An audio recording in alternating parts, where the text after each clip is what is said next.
This is the Blairing Out with Eric Blair show, and today I'm pleased to have Bruce Dickinson, former singer of Iron Maiden and now solo artist, on my show today. When did you realize that music was something that you wanted to pursue? I mean, I read that you were really into acting. Yeah, it's basically when I thought that I could never ever have a proper job. You know, I thought like, could I deal with like a real job? And I'm like, no. So I thought, well, it's going to be music for me then. You know. I like performing and leaping around on stage and stuff, and I was lucky that I could sing, and I thought, well, you know, this might be able to do the performance thing and do the singing thing. But I always had this idea that music was about telling stories and trying to create, I guess, the same sorts of things when you went to see theatre. Mm-hmm. You know, and you came away and you just got really wrapped up in the passion of the thing and the structure of it and the story. I suppose I wanted to try and create pictures like that with music, and I really like metal, but at the same time as I like a lot of metal stuff, I liked a lot of stuff like there were some bands, English bands, let me think, Van der Graaf Generator, people like that who were around. Those are like progressive, aren't they? Yeah, progressive bands. And they had they were pretty unusual in some of the imagery they used and stuff like that. It wasn't just like, you know, yeah, and then we went and like screwed 6 chicks and drank beer, you know. And so to me, listening to bands like Purple and particularly Zeppelin and Sabbath, I got this all this imagery kept coming into my head of like, you know, all cosmic stuff and stuff. So I thought, well, why can't you, you know, kind of glue these two worlds together? I mean, Ian Anderson from Jethro Tull used to write some incredible lyrics, you know, and so I was like into Tull and I was into like Deep Purple and I liked bits from all of it, you know. I mean, Purple were probably my favorite metal band, Purple and Sabbath, and the guy who's on the record actually, Arthur Brown, was a big influence, because when I was about 16, I saw him. Not with the crazy world of Arthur Brown. He had a project called Arthur Brown's Kingdom Come. That was theatre. I mean, it was theatre on stage, but with this guy with this amazing kind of operatic voice. And I was like, wow, you know, I must have ripped off about half my vocal stuff from Arthur. And when I finally met him about 3 years ago, and I went, Arthur, I said, you probably don't know me from Adam, but you know, I ripped off half of all your stuff, you know. I hope you don't mind, you know. I've done really well, you know. And he was like, oh, cool, you know. So we sat down, we had this real long, and we just had a sort of a dialogue ever since. He's just a remarkable guy. You really admire him, it sounds like. Yeah, because he was so far ahead of his time in virtually everything he's ever done. And he's always just had, I think, lousy business management, and it just hasn't quite clicked for him. I mean, he was doing, you know, theatre, he was doing, I mean, like the thing now, you know, everybody using like, you know, putting, you know, drum machines on metal and like, you know, mellotrons and synths and gluing stuff together. He was ahead of his time. Oh, he had a band, Arthur Brown's Kingdom Come didn't have a drummer. It was just all drum machine? Yeah, this is in 1971, when they didn't have drum machines.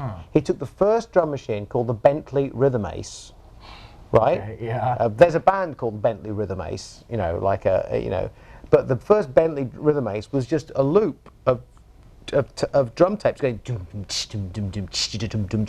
No, none of this. Let's program it in. It was just knobs, and you speeded it up and slowed it down, and they had it set up on the stage, and Arthur operated that, and they had 2 keyboard players, theremin, mellotron. It was like a cross between, you know, sort of Fear Factory meets Monster Magnet, and with Arthur, in 1971, I'm like, Jesus God, this is so far ahead of its time. Man. I play the record to people now, and they're like, wow! It blows them away. You know, VCS3 synthesizers, old analog synths. It holds up. Oh yeah, it more than holds up. People are astounded that they never knew about the record back then. Being in Samson. I don't remember much about the experience because I was having too much of a good time. Really? Yes. one of those memory loss. So I was having such a good time that I lost my memory for most of it. Actually, you mean like kind of like how Ozzy doesn't remember recording Volume 4? Yeah, I just remember there was a few incidents. Let me see. The first album we ever did was the time then I got dragged out of a toilet by Ian Gillan. All right. Because we recorded it in his studio. Sounds cool. Yeah, I had my head down the toilet, throwing up for 45 minutes. And he was just like, because he was like, he's like, hey, come on, we're going to get you cleaned up and get you home. We'd been down the pub, and the engineer had produced a strange-coloured cigarette, and I don't smoke, but I went, oh, okay, I'll try it. What is this? What is this stuff? So I did, and I don't know what the heck was in it, but whatever was in it, it sent me running off to the toilet, just as Ian said, singing's really cool. Who's the singer? And I was like, oh my God, my hero. Who's the singing's really cool. You know. And I sort of went, it's me. Can I just leave? 45 minutes later, there he is, dragging me out, covered in puke. Maiden asked you to join the band. You know, we were sort of contemporaries, so you know, we'd done some touring with Maiden and stuff, and I'd seen them, and to me, on the Killers album and some of those tracks, I just got this. It was the same sort of vibe I got from like early Purple, like Deep Purple in rock type stuff. And I was like, Jesus, this band rocks, you know.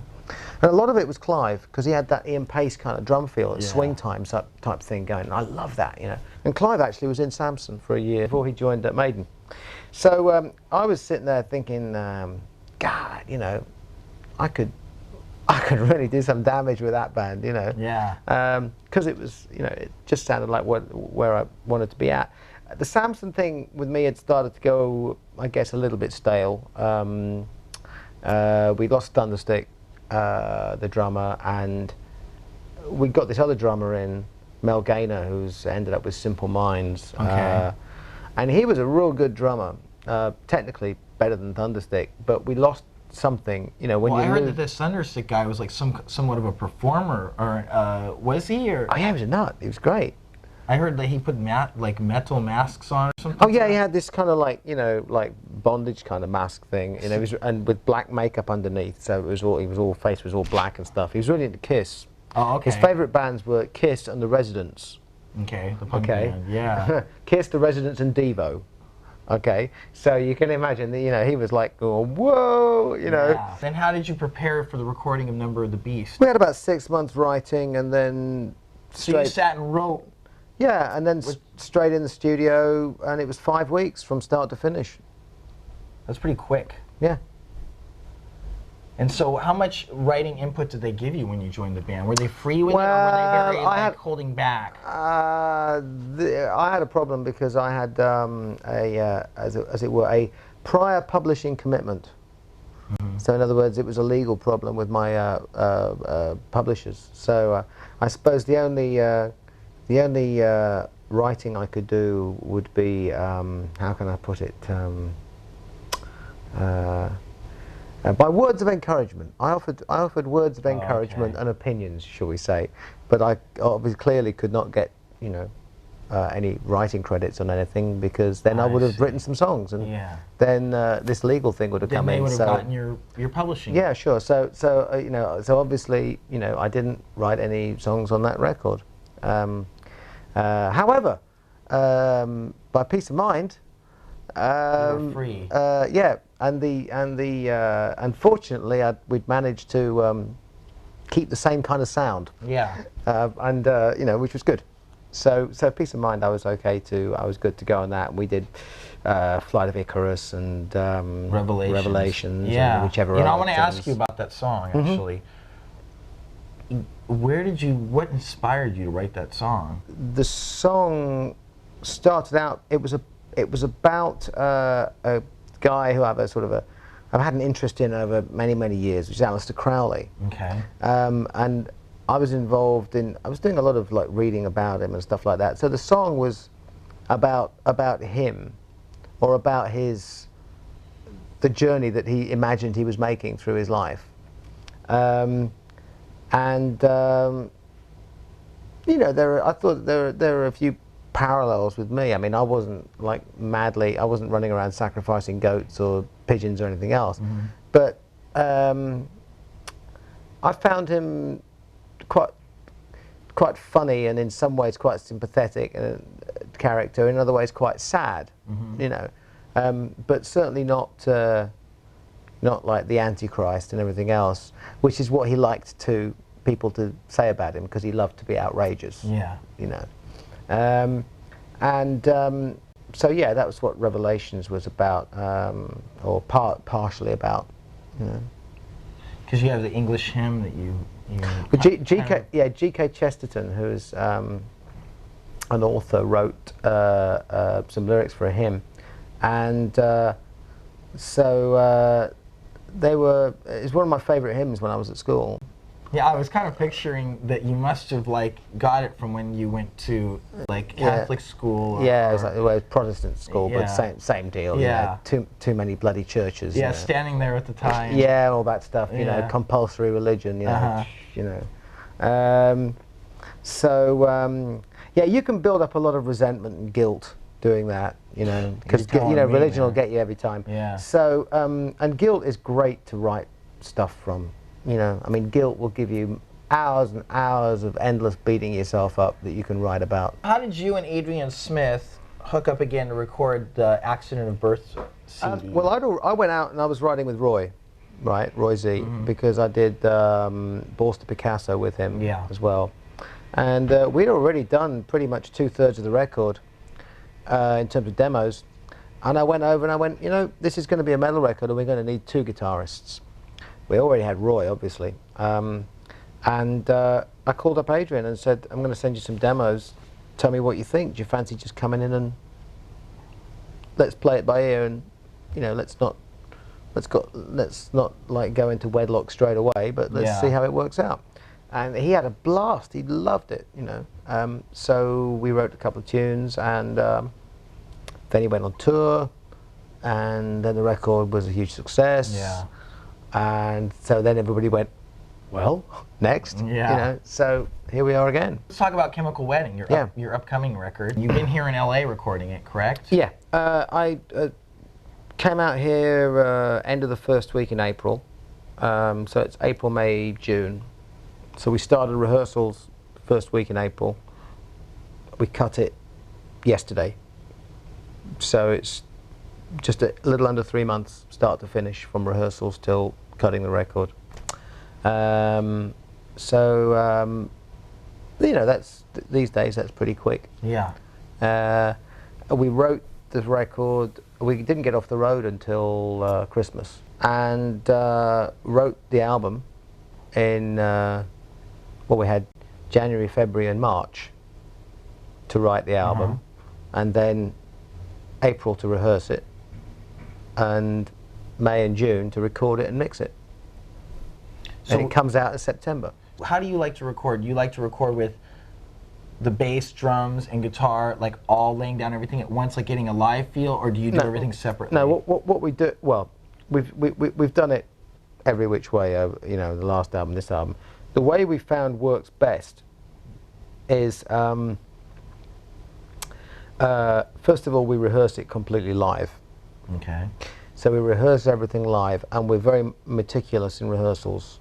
And Dave, the drummer, actually scores everything out, writes out his part. So he writes notation for every single drum note that he plays. And in rehearsals, once we've got the songs down, and we had to learn and rehearse 12 songs in 14 days. And they're pretty complex tracks. Yeah, they are. Very progressive. Yeah, so we had a lot of demos that Roy and me did when we wrote the record. So everybody's familiar with those. We go in, we tighten everything up, and then we just play for about 10 hours a day for 2 weeks. Oh, man. And by that time, things are getting pretty tight. Dave has you know, we have our tempos that we figure out what the best tempo is, and he has a little click track set up. So when we're rehearsing live, he's got the tempo in his head and he's playing his drum part. We go in the studio and we recorded in Sound City for the drums. We set up Dave, and then he basically plays the drum track on his own. Are you a perfectionist? A bit. This is your vision. Yeah, so I mean, I'm easy on whichever is the best way of doing it, but Dave was most comfortable. Dave's a perfectionist. Okay. And he was like, you know, if the drums are, if the bass and the guitars are a little bit out of whack, my drums aren't going to be as spot on. Yeah. So I'd rather do it without, you know. And we have, you know, Roy gets in there sometimes and just gives him a little bit of a guide on the guitar. Okay. You know, just sometimes so he knows where he is in the song. But we play the thing through, and then we sit back and we listen to it, and we say, yeah. And you listen to the drum track, and you think, that's great, that's grooving along, and oh, it just dips a little there, you know. So then we try another one, and we make sure it doesn't dip in terms of the feel. And we're just listening to drums. We're just listening to a drum track and saying, yeah, that's a killer drum track. You know, I could go and listen to that in the bath. You know, that's great. A lot of work. You know. Yeah. And we get, you know, 11 or 12 tracks we recorded. So we've got 12 tracks like that down in 10 days. And then we go to a little place called Silver Cloud, which is in Burbank, which is a smaller studio, but incredibly intense in terms of guitars and bass and vocals. And we have a stack of vintage amps, about 30 of them. We rack them all up, we plug them all in, and we just get guitar sounds and bass sounds. And we put you know, we actually on this album we put the guitar down first, and then we laid the bass on, because it's easier to have when you got the guitar down. It's easier to have something to stay in tune with if you're a bass guitar. Then as soon as we got the bass and the basic guitar on, it's ready to go singing. Adrian works from about 11 in the morning through till 5 or 6. I come in at 5 or 6 with Roy, and I sing for 2 or 3 hours and do usually about a track a day. Then Roy works on his guitars, and he's a night bird, so he works till about 5 in the morning. And so we're using the studio from 11 in the morning till 5 in the morning. Because we have another guy, Joe Floyd, that runs the studio. He works with Adrian on his guitar parts. And then if Roy whizzed off to go and see a guy who was going to do some keyboard fill-in parts, on that day I went and worked with Joe, doing some backing vocals. You know, so we just really work the studio. We work real hard. We don't have any wasted time. That's good. That's great, man. It's good to hear. It's intense. It's good to hear you really have the work ethic. I don't really hear about a lot of people in this industry that have the kind of work ethic that you have. Yeah, well, it ain't gonna fucking happen unless you put the work into it. Yeah, and also it's, you know, I mean, you know, you may fall out of bed one day and, you know, stumble into a studio and sing great stuff, and great, you know. But, you know, you aren't going to do that every day, and there's going to be days when you're going to have to sit there and work at it. And there's going to be days when it comes real easy. But above all, you know, the thing to do is to enjoy it. And if I'm working hard at something, I actually get more out of it in the end. No, it's like working out. Yeah, right? it's like that's my baby in there. Yeah. You know? What do you consider your greatest achievement to date? Well, to date, probably Accident of Birth. Probably Accident of Birth, because this one hasn't been released yet. So I don't know. I'm still kind of cautious. Accident of Birth was, I think, was such a great record. I was real nervous about doing this one. I was like, God, we got such great reviews. Yeah. You know, and I was just like, oh man, you know, we're going to do another record. If it's not as good, or if it's just even the same as, that won't cut it. Yeah. You know, but I think we've beaten it. We really have. I mean, big time. Not just by a little bit as well. Man. That sounds so heavy. Oh, it's really fucking heavy. It is great. You know, we actually a few of the songs I wanted, probably about half a dozen of the songs in the record, were done with a special kind of guitar and guitar tuning that Roy dreamed up, which is where we're using the top strings of a bass guitar. But how many tracks of rhythm guitars does he record? 4. That's the basic. 4 beefy. 4 beefy, all double tracked. So when you're hearing that's 4 guitars, one on top of the other. And he's doing it with those bass strings. Yeah, and it's so tight you can't even tell. It's really great. It's you know what? It's really great is that you know, most people would think, oh, this, you know, he's leaving Iron Maiden, he's had it. You know, I mean, let's face it, that's the way the industry is. You know? Think again, bozo. Well, the thing is you know what? I was sent the new Iron Maiden album, okay? And I'm not going in. I'm not. You say, say whatever you're going to say. No, I know. I'm not going to go anywhere in terms of criticizing my ex-bandmates. I know you guys left on good terms. Yeah. But I'm sorry. I mean, me as a person, it's like a fan of Iron Maiden.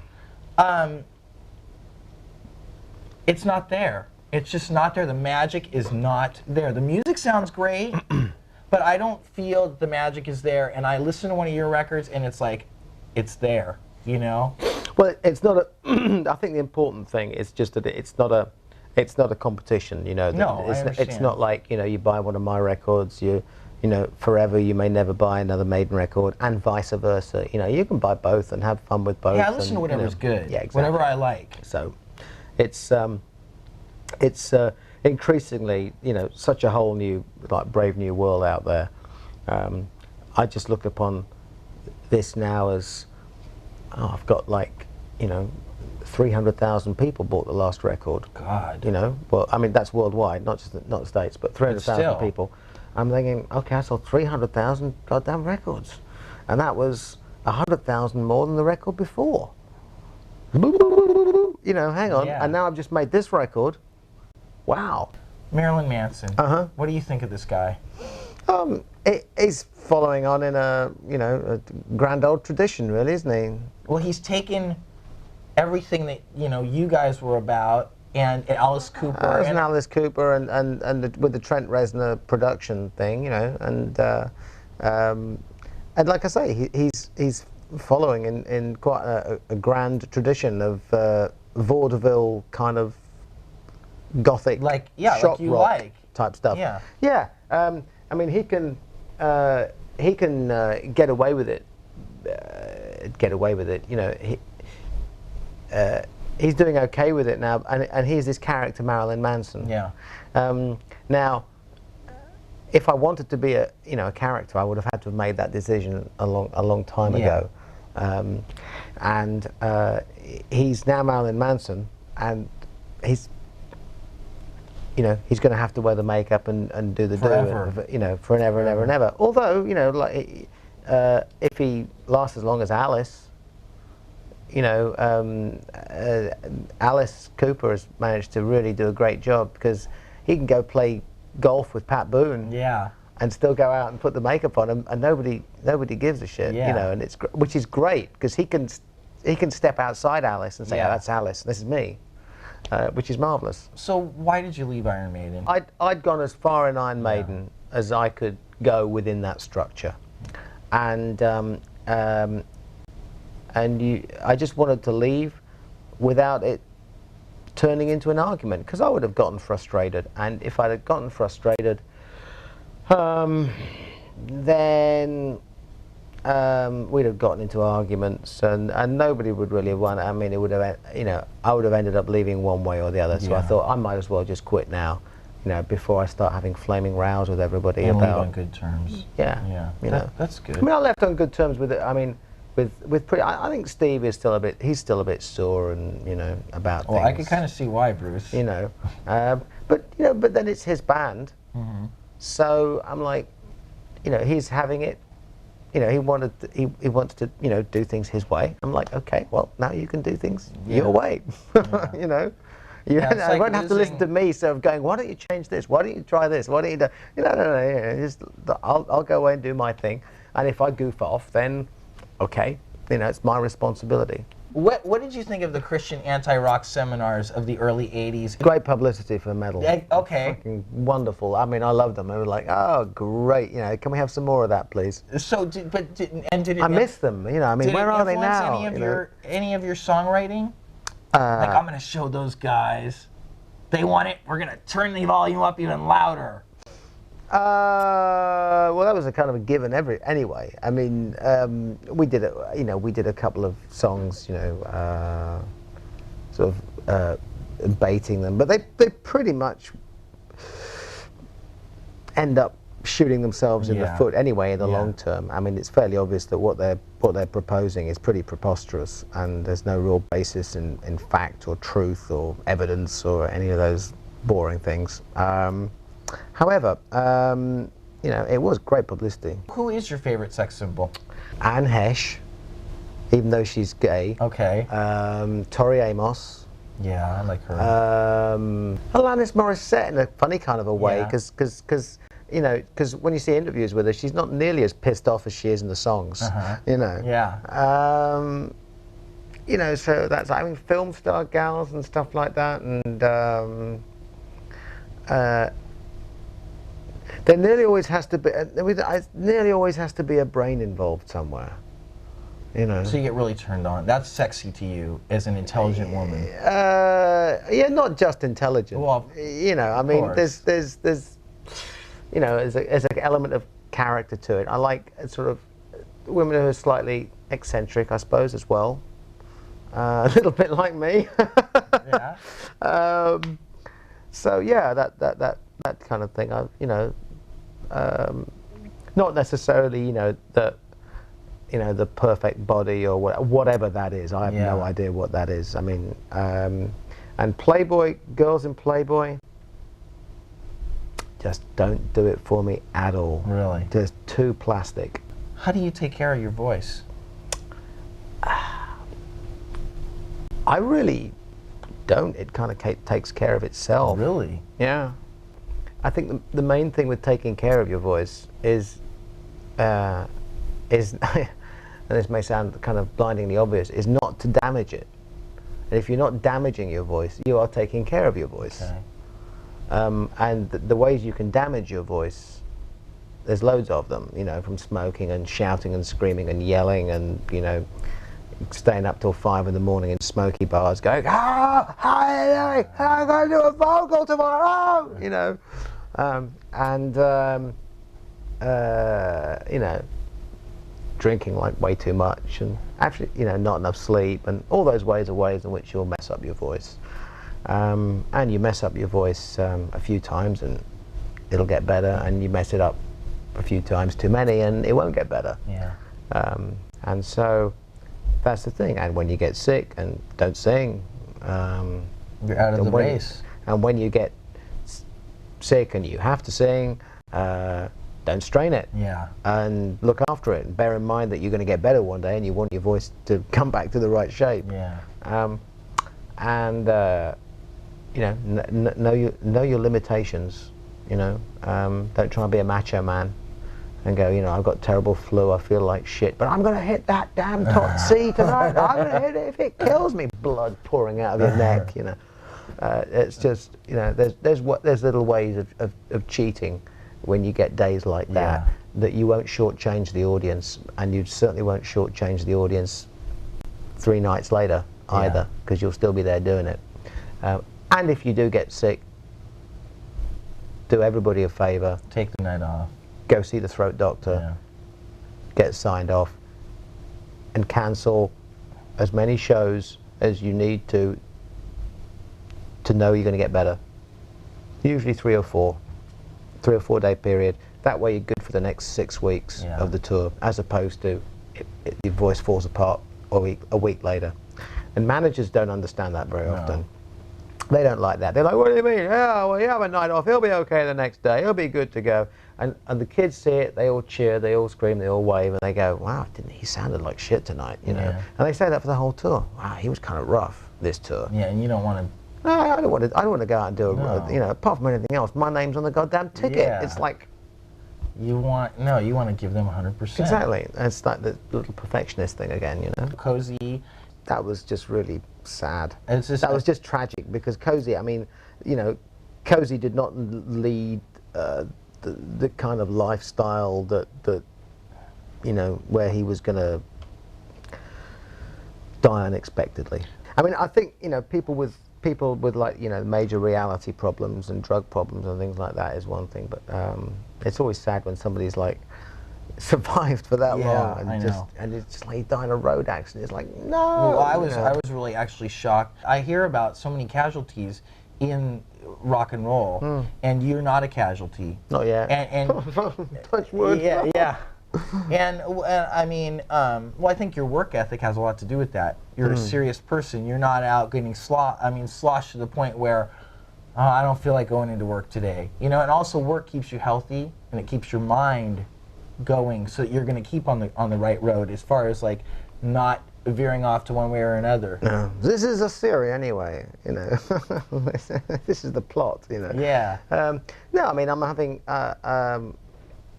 I am actually having, you know, like a pretty reasonable time, and so I don't want to like screw up and have a shitty time. What's next for Bruce Dickinson? I go back to Europe on Thursday. I start promotion, running around all over the place. Album comes out September 14 in Europe, 15 over here, 9th of September in Japan. A European tour starts October 24. Start rehearsing beginning of October. That'll go till Christmas. And then in the new year, we're looking at a US and Canadian tour, and Japan and South America and anywhere else that'll have us. Bruce, it's been great having you on the show. The Blairing Out Show.